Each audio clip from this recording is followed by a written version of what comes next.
I want to start with a story about myself too. One that I frequently get asked. There's a frequent question that I get asked. Where are you from? So this is a frequent question. A number of you here asked me.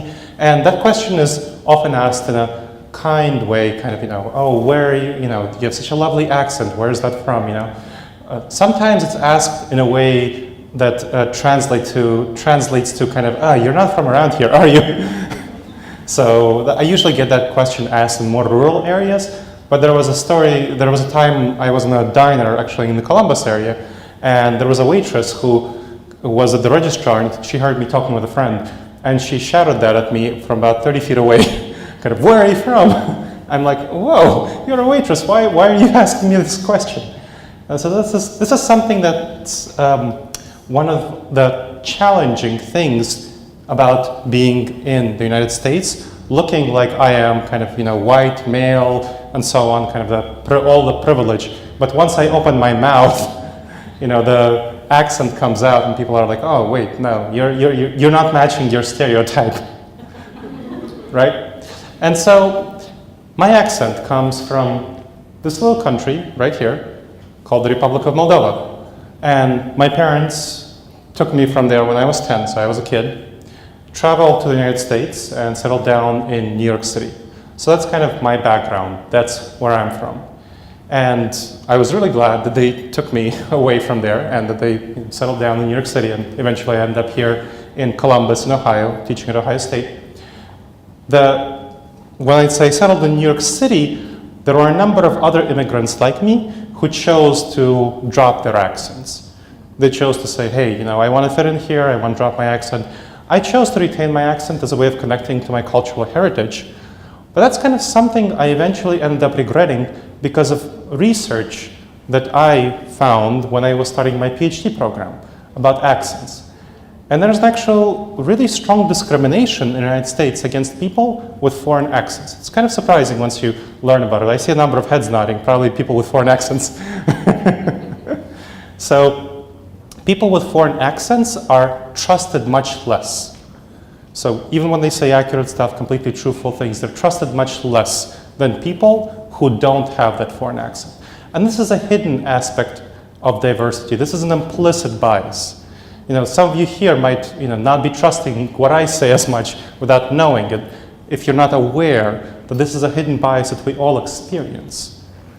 So this is a challenging hidden bias that we all experience, and there's many other hidden biases that are pervasive in our culture.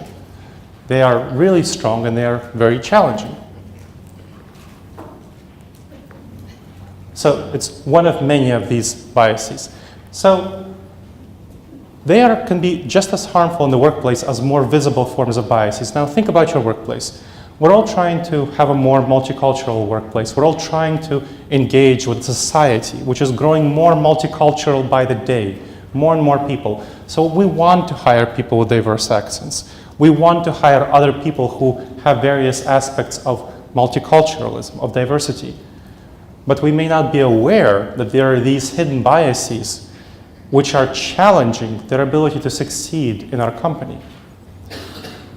And so when you want to think about these hidden biases, what kind of hidden biases might there be in your organization that might be challenging your success? How do you think you can address them in your diversity and inclusion efforts? And I want you to take about 30 seconds to write down your answer to this question. So there's a handout. There's a reason there's a handout. This is an educational part. So write down what kind of hidden biases do you think there might be in your organization? Ones that are not visible, ones that might be challenging for you in your diversity and inclusion efforts, especially from the multiculturalism perspective. So I'm really passionate about addressing these hidden biases, not only because I suffer from discrimination due to my accent, but because these hidden biases, at one point in my life, they almost cost me my business and my marriage. So this is something I'm really passionate about. I'm going to talk about that a little bit later. First, we'll talk about what the presentation will be about as a whole. So just giving you an overview of what we'll be talking about. So we'll be talking about the role of social intelligence in diversity and inclusion. There will be some exercises, some Q&A. Then we'll talk about a specific strategy from social intelligence that you can use to address diversity inclusion challenges, have an exercise, and then we'll do a wrap-up. So that's going to be the essence of the presentation. You'll have 3 key takeaways. So think about these takeaways throughout the presentation. These are the 3 things. If you don't take away anything else, this is the things that you want to take away. Don't simply go with your gut. Don't. Bad idea. We'll talk about why in a bit. Watch out for cognitive biases. We'll talk about what they are. And use science-based decision-making strategies. So 3 things. These are the 3 things I want you to really be thinking about throughout the presentation and as you walk out of the room. So we'll start with an activity. I want you to take a minute to write down 1 opportunity and 1 challenge to your diversity and inclusion efforts. 1 opportunity, 1 challenge. They can be related or not related. We have some ideas about opportunities. We have some ideas about challenges. We have some ideas about the folks around us. Now let's go on. To understand the future of diversity and inclusion, we must go into the past, into our evolutionary heritage. Now, I want you to imagine something with me. Imagine your distant ancestors. Imagine you as one of your distant ancestors, kind of living in a tribe just like this one, a couple of dozen people around you, and you are sitting around the fire, sharing stories, sharing food, and suddenly there's a loud cry. Your outlook, your person who's watching out, observes an enemy tribe coming to attack your land. Very dangerous. You know, you're fighting for a tribe, for security, that's really important to you. So imagine that you're in that situation. The men go grab their weapons, run out to the entrance. The women grab the children, go deeper into the cave. This is the land of our ancestors. This is the tribal environment. We are all the children of people who grew up in these tribes. Tribalism was very important to survive. But tribalism is something that we all have inbuilt in us. So it's something that is just a part of who we are. Tribalism is a part of who we are. It's natural. It's human intuition. It's our gut reaction. So let's go, don't go with your gut. Our gut is to be tribal. Our gut is to like people like us, hire people like us, give them higher scores, and so on. That's our gut. That's our intuition. So we have to understand that in the modern world, our tribal intuition, what let us succeed in that world, in the tribal world, that's what led us to succeed. It's really harming us right now. It's not a good adaptation for our world right now. It really impedes diversity and inclusion initiatives. So our natural intuitions impede diversity and inclusion initiatives. I'll give you another example. So we had very nice lunch and very nice desserts. Sugar, eating sugar is another natural intuition that we all have.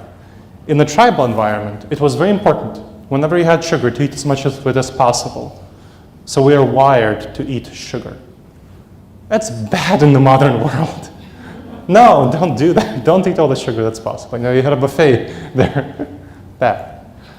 Now, that leads to poor health for us if we eat as much sugar as possible. Poor physical health, poor mental health. So we need to not be natural. We need to be civilized.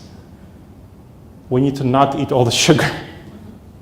Similarly, in our workplace, the natural thing is to hire people like us. The natural thing is to appraise people like us better. Diversity and inclusion is not natural. It's civilized, but it's not natural. We have to always understand that. In diversity and inclusion, we're always fighting against human intuition. We're always fighting against our natural intuitive reactions. So that's what we're struggling with. Human, natural, intuitive intuitions when we pursue diversity and inclusion efforts.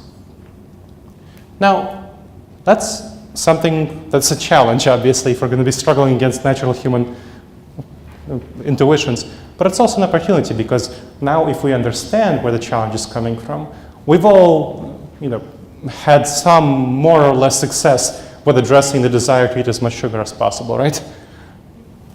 More or less. You know, the cheesecake is my Achilles heel. So we all have struggles, right?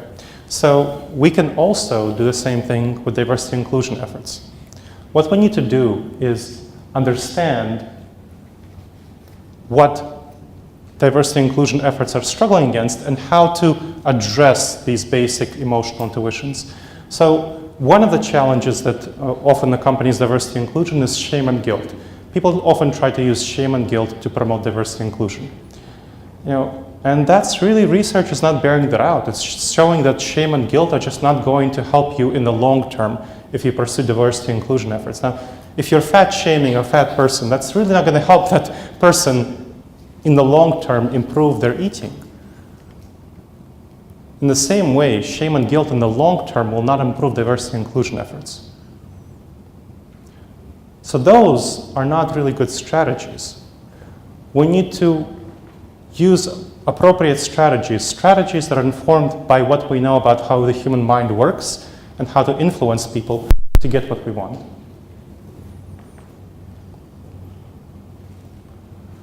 So let's talk a little bit about how our mind works, since that's what we want to do. How does our mind work? Now, we tend to think that we're this guy, this logical, rational brain. We're not. We're more like this guy. This is our brain. It's about 10% of 10 to 20% of our motivations. The large majority of our motivations are emotional. We are driven by our emotional. That's what our drivers are. Our gut reactions are intuitions. So we have to understand that. And we have to integrate that into our diversity inclusion efforts. If we are driven by our emotions,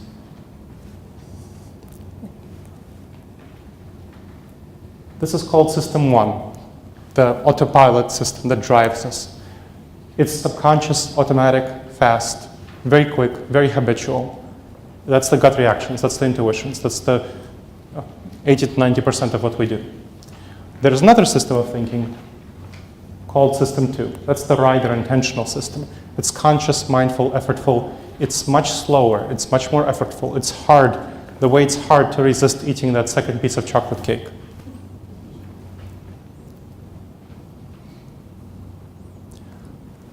So in the long term, in the short term, you can try to use shame and guilt to address these intuitions, but it won't work in the long term. So these are not good strategies. What you need to do is figure out how to use system 2, the rider system, the one that's on top of the elephant, to guide the elephant into a good direction. Now, at this point, I want you again to think about how in your organization can you use this framework of thinking to address D&I efforts. How would it change your D&I efforts once you integrate this new understanding? And so take about 30 seconds to write that down. So let's go on to the next part. Now, we talked about system 1 and system 2.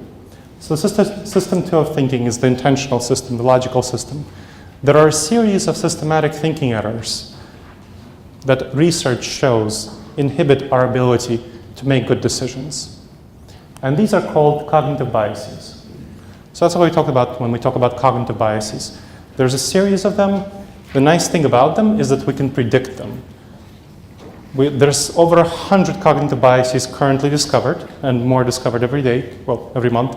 You can check out the list of cognitive biases on Wikipedia if you're interested. I would recommend that you check that out. So there's a huge list of them. And these are things that really inhibit our diversity inclusion efforts, as well as other thinking patterns that are healthy for organizations. So I'll talk a little bit about emotional intelligence versus social intelligence, something I talked to a number of people about here at the tables, and so I want to clarify how emotional intelligence and social intelligence will help you address these cognitive biases, these tribal instincts, these intuitions. So emotional intelligence is a concept that many of you might be familiar with. It has to do with self-understanding. Self-understanding, understanding your emotions, and being able to manage your emotions. So that's the two things that emotional intelligence is about. It's about yourself. Social intelligence is a little bit distinct. It's about other people.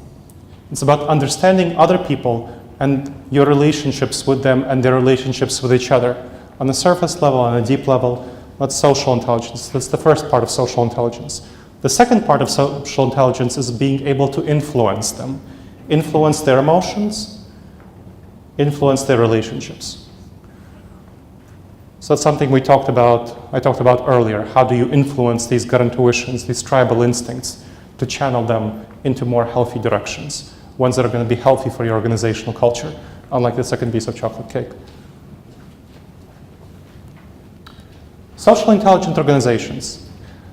That's a concept, that's a term that's used for organizations that integrate the research on social intelligence into their policy and practices. So that's what a socially intelligent organization is like. Unfortunately, there are very few organizations that are actually deeply socially intelligent, that actually deeply integrate the research on this topic into their everyday practices and policies.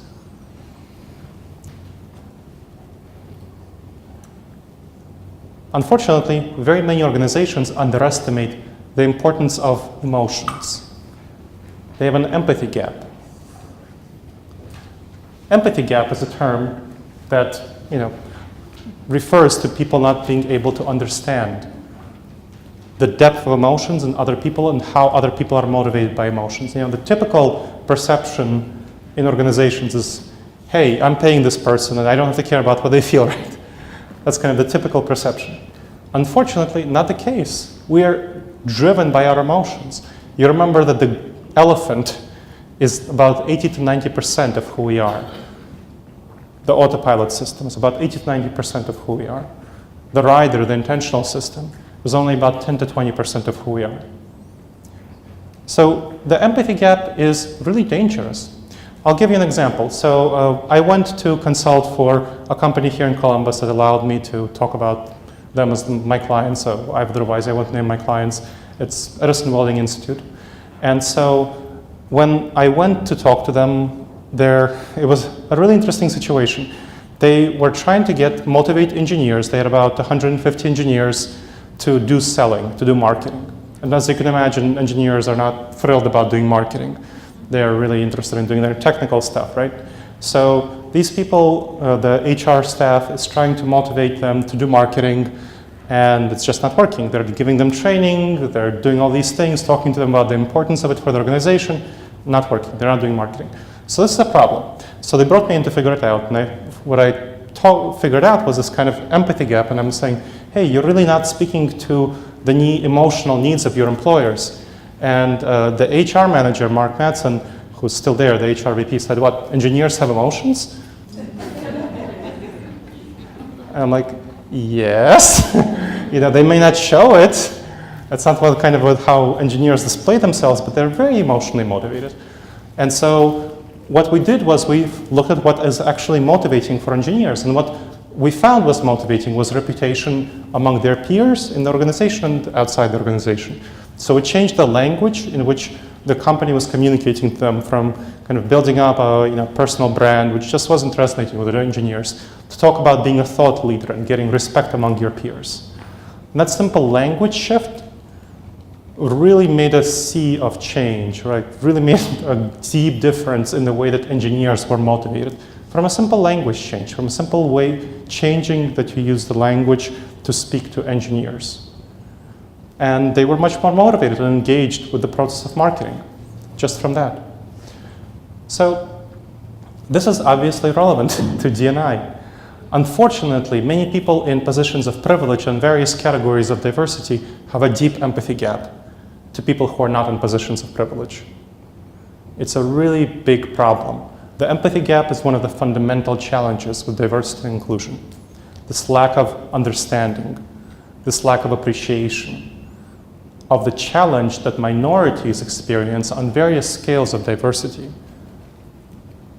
from people in positions of privilege, whether it's people, so I have a non-US accent, and people who are in positions of privilege have a US accent. There's an empathy gap there. I'm a person who suffers from mental illness and anxiety disorder. There's an empathy gap there. other people have, who are in other positions of minority and privilege. There's all an empathy gap there. So what I want you to think about is, and write down, is where might the empathy gap be manifesting in your organization? And how can you potentially address the empathy gap in your organization? So again, 30 seconds to write that down. So this is a behavioral exercise borrowed from cognitive behavioral therapy, research-based behavioral therapy, that we have research showing that when you engage in exercises like this one, you build up empathy. They feel not comfortable to do, obviously, as many of you found. They're not a comfortable thing. Because at work, in professional settings, in this professional setting, right, we usually are not used to thinking about people as human beings. We're used to thinking about people as masks, kind of, this formal presentation. But people are human beings. They're driven mainly by their emotions. This sort of exercise helps break through that sort of barrier. And even though you might not feel it intuitively when you do it, you're actually building up an emotional connection to the person. You're building up an emotional connection to the person. You have more of a sense of caring for that person after you do this sort of exercise. And it's a relatively easy exercise to do. So I gave it to you without much preparation here. If you can integrate it pretty easily into your organization if you give a little bit of preparation to your staff, kind of this sort of exercise. If you do it, it's quite a bit harder to have team conflicts afterward. So it's a good exercise to do at the beginning of a meeting. Good exercise to do at the beginning of a meeting. It's also a good exercise to do to address diversity and inclusion issues, of course. What you'll want to do in that case is partner people on different aspects on different spectrum of diversity and inclusion. So someone in a position of privilege with someone in a position of minority, in order to adapt this exercise well to diversity and inclusion efforts. So this is an easy exercise that you can use to address the empathy gap. All right, so another question. What do you see here? How many people, just raise your hand, how many people see an old woman? Put your head down. How many people see a young woman? Oh, look, about half and half.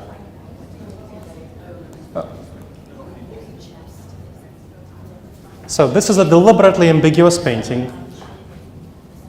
As you can see, this is the painting that I showed before.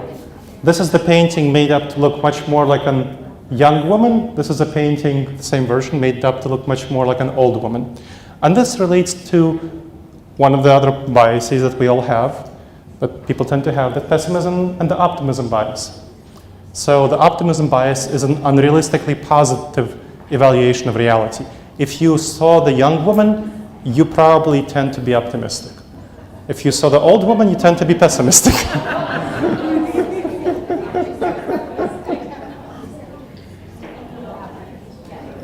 Now this is the bias that almost cost me my business and my marriage. So my wife and I were married in 2003, and we never had a time in our marriage it was as difficult as in 2014, in spring 2014, when she and I joined to work on my speaking and consulting business. So we had a lot of fights, like really lots of fights, lots of conflicts, and we weren't really understanding what was going on, why we had so many fights and conflicts, until we started looking at these cognitive biases. And we discovered that what happens is that she's very pessimistic and I'm pretty optimistic. And so, she is very risk averse. She doesn't like to take risks. She thinks all new ideas are bad. I think all new ideas are good and I'm risk blind. So I think the grass is green on the other side. She thinks the grass is yellow on the other side. That's kind of the pattern that we had. And we had a lot of conflicts because of this. Now, once we realized that this was going on, we addressed it pretty quickly, and now we are much better in our collaboration. And I'll describe how from an example that I used in a local nonprofit that was having this same problem. It was a mid-sized nonprofit, I think about 50 employees, and they had a lot of team conflict. So it wasn't really a toxic culture, but they had a lot of team conflict when there were kind of people in the room. And because when I went in to figure out what was going on, it was the main driver was optimism and pessimism. So about half the people were more optimistic, half the people were more pessimistic. So the optimistic people, and you might recognize yourself or recognize some of your colleagues, they kept generating lots and lots of ideas. Really lots of ideas, tons of ideas. And the pessimists tended to just shoot those ideas down. So that's kind of the dynamic that was going on. Not helpful, just not a good dynamic when people are generating lots of ideas. The optimists, they thought that the pessimists were just naysayers. The pessimists were thinking that the optimists just went off half-cocked. That was the idea. That was kind of the dynamic that was going on there. Each was modeling the other person as themselves. The pessimists would never give an idea until they thought through all aspects of it and all the things that can go wrong until the idea was super perfect. And they were like, and when the optimists were coming up with ideas that weren't super perfect, the pessimists were saying, well, you're dumb. Why? That idea is dumb. That's just not good. A much more effective way to work together, and what we worked on in that nonprofit, is for optimists to generate the ideas, lots of ideas, 20, 30 ideas, whatever, and then let them go. So the optimists would let go of these ideas. And then the pessimists, they wouldn't criticize the ideas. They would just pick several of the ideas that were generated and work on improving them further. That took care of a lot of naysaying, kind of, oh, these ideas don't work. We're not talking about those ideas that don't work. We're just focused on ideas that do work and improve them. So basically, the optimists were coming up with half-baked half-baked ideas, and the pessimists were, baking them until the end, choosing a few that worked and baking until the end. That was a really good strategy for that nonprofit. And this is a typical hidden bias that tends to undercut a lot of teamwork and that you should be thinking about in your diversity and inclusion efforts. Cognitive diversity, not something we talk about. This bias, not really picked up on Myers-Briggs or DISC or standard personality profile assessments, yet it's fundamental in causing a lot of team conflict in organizations. So I want you to write down any ways that you think optimism and pessimism might be manifesting in your organization as a problem and how you can address it. Let's go on to another cognitive bias that you really want to watch out for. This is one that really causes a lot of problems in diversity and inclusion initiatives. It's called the halo effect and the horns effect. The halo effect and the horns effect. This is tribalism at its strongest.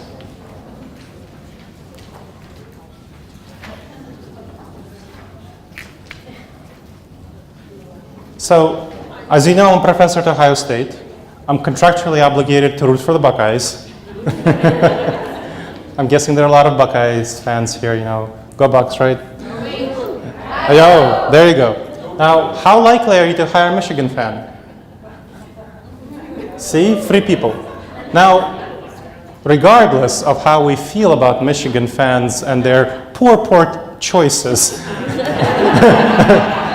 in which team to root for, does that indicate anything about their performance as an employee? No, I know. Come on, that no should be stronger. Right. So this is a typical problem that we run into, the halo effect and the horns effect. The Buckeyes, that's a tribe. That's a tribal affiliation. Whether you went to Ohio State or just rooting for the Buckeyes, that's a tribal affiliation. You recognize yourself in other people who root for the same team. There's a lot of passion, a lot of emotional engagement. And there are plenty of people who I talked to who said they would never hire a Michigan fan. This works for any other dimension. But that's a really, really not good thing for diversity and inclusion from perspective of hiring the best employee possible. So the halo effect, this one. If we like one characteristic of an individual, we'll tend to like all of their other characteristics. That means we'll be more likely to hire a Buckeye fan. Everything else, being equal, regardless of how rational that might be from the perspective of the workplace. The horns effect is the opposite. If we don't like one characteristic of someone, if they, for some reason, root for Michigan, we're not going to like all other aspects of them. We're going to have decreased evaluations of them. Very tribal, very big problem. The halo and horns effect for sports teams, translates to race, gender, age, disability, everything else. Accents, mental illness, all sorts of things. So, and this is a big problem in hiring, and it goes both ways. So there was a clothing chain store with about 4,000 employees in New York that brought me on to figure out why their diversity inclusion hiring efforts weren't working out. The manager of the chain was really concerned that her team was not going, her sales team wasn't really able to engage with customers well, with the multicultural customers, because they didn't have a sales team that was diverse enough. And she was really incentivizing diversity hires, so that was going on. So that was good, and so kind of I looked at that, that was good. And so they were taking care of the horns effect of addressing the diversity, kind of not wanting to hire people who are like you. Now what was going on is something that the person in the back mentioned. The problem that they weren't addressing was the halo effect, hiring people who are like you. So that's something that they weren't really addressing. And what we talked about and what we worked out, there's a very easy strategy to address that, and that's disincentivizing people who are like you. So in your employee assessment questionnaire, evaluating whether somebody is like you, whether they're a Buckeye fan, you know, whether they went from the same place, were they born in the same place, do they come from the same cultural background, socioeconomic background, and giving them negative points for it. So disincentivizing hires that are like you, that are like the people doing the interview. Very effective strategy, and that's what helped turn around the situation for the clothing chain store. And that's a relatively easy thing to employ in D&I settings. So not simply so taking care of both the horns effect and the halo effect. Now I want you to write down how you can address that in your organization. Where might the halo and horns effect be manifesting? 30 seconds. And how you can address the halo and horns effect. All right, let's go on to addressing cognitive biases. So that's the next topic. What are the keys to dealing with cognitive biases in diversity, inclusion, and more broadly? So I'm not going to have too much time to go into it. If this was a half-day presentation, I'd give a number of strategies. Now we'll be limited to one specific strategies that I think is most relevant to diversity and inclusion efforts. So we'll talk first about what you can do. That's learning about cognitive biases, obviously, for yourself, and addressing any cognitive biases that you experience. Then integrating knowledge into your organization about cognitive biases, bringing that knowledge into your organization, and then using science-based decision-making strategies. So we'll talk only about one decision-making strategy. That's the time that we have today. Putting a number on things, and I really appreciate you bringing that up, is a really very effective way of addressing cognitive biases. Why is that? It taps into our intentional system, the system 2, the system that's not the autopilot system. So our logical, rational thinking system. The autopilot, the emotions, they don't really do numbers. They do yes, no, fight, flight, like, dislike. The numbers really help us bring out the logical, rational part of ourselves, and that's what helps us bring out the civilized part, not the natural, savage part, the civilized part of us. So putting numbers on things. So this also facilitates transparency. That's really important. So there's a lot of research showing that transparency and perceptions of justice, injustice is what determines employee engagement and employee buy-in into the decision making. So putting numbers on things and being transparent about that is really helpful. And of course, it brings to light potential challenges to diversity and inclusion because you actually have data. You don't go just on your intuition and gut reactions. You can actually have the data. As we talked about, kind of the assessment process. If you bring all the leaders together and you compare them, then you actually get the data on who assesses who and in what ways. Now, it's really important when you put numbers on it to communicate clearly to your stakeholders about why you're creating the numbers. As much as possible, get them involved in creating the numbers. That helps facilitate really good conversations and gets everyone on the same page. It's not kind of the numbers don't come down randomly out of somewhere. That's really important. So I'll talk about a web app, so I'll need to move over here. That really helps you make the right call on significant decisions. We'll take a hiring decision as an example. You have the web app notes in your handout, so you don't need to write out this URL, but keep that in mind. Somebody shouts something out. Why? What kind of things would you want to evaluate somebody on? Experience. What else? Education. What else? I'll put a more broader character instead of integrity. And since we're in diversity inclusion, we'll make sure to add diversity. Anything else? Culture fit, so fit. Factors. How important is experience? From 1 to 10. 10. Remember, not everything can be 10. Education. Just shout out a number. 5. Skills. 7. Character. 7. Diversity. How important is that? 8. And fit? 8. Great. And then options. Let's say Jane, Jack, Jill. And then you simply rank them. So all you have to do, all the decision-making team has to do is rank Jane, Jack, and Jill on these categories. Again, a weight of 1 to 10. So let's say 5, 4, 8, 7, 5, 8, 8, 4, 3, 8, 5, 6, diversity 9. Again, random number generating here.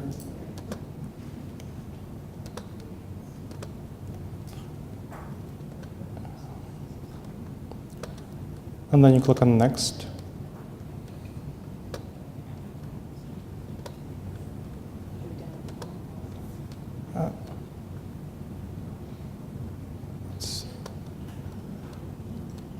And there you go. So you have your scores. Very easy, very simple, very clear. You can have your team give input on each one. You can have each individual team member fill this out for each person and then average the scores. Here you can go and check your gut. Does the answer feel aligned with your intuitions? It allows you to do a number of things. So the next step here is check for thinking errors. And you can talk about loss aversion, status quo bias, a bunch of other thinking errors.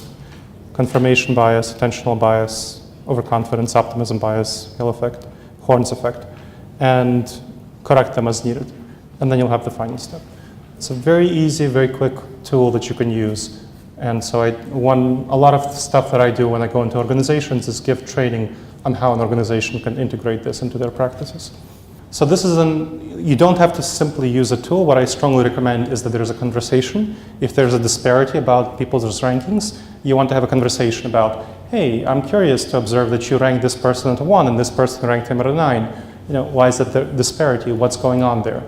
And so the next step, the next step up of complexity is if there's a disparity, a strong disparity, you want to talk about why there's the disparity in your team. And that can bring out a lot of issues. So it's a very healthy conversation to have.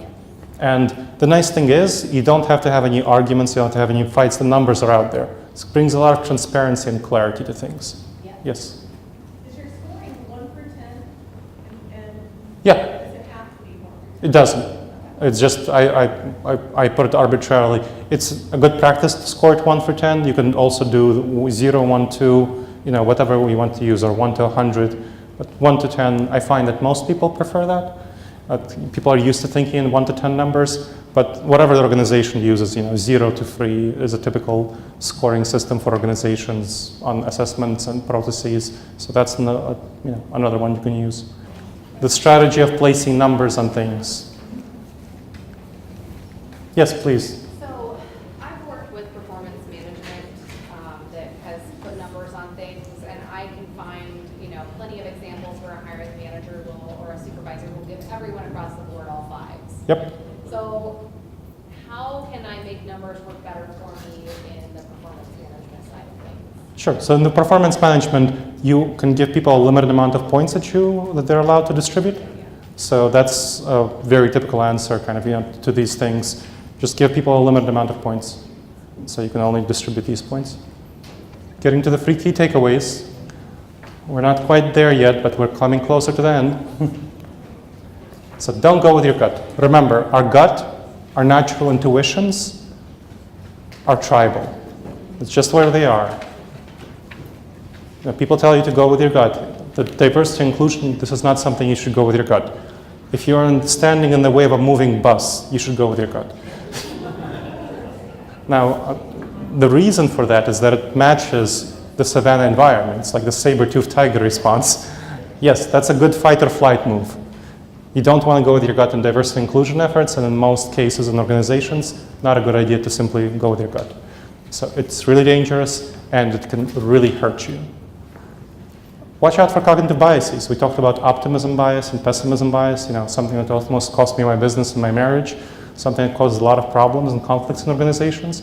Talked about the halo and horns effect. It's a fundamental one that really impedes organizations in a lot of ways in diversity and inclusion, really harmful. And the empathy gap. People tend to greatly underestimate the importance of emotions in motivating their employees in engagement. So that's something to really watch out for. It causes a lot of problems in diversity and inclusion because people in positions of privilege underestimate the strength of emotions in people who are in marginalized positions. And of course, use science-based decision making. So we talked about putting numbers on it, the web app. There are plenty of other strategies.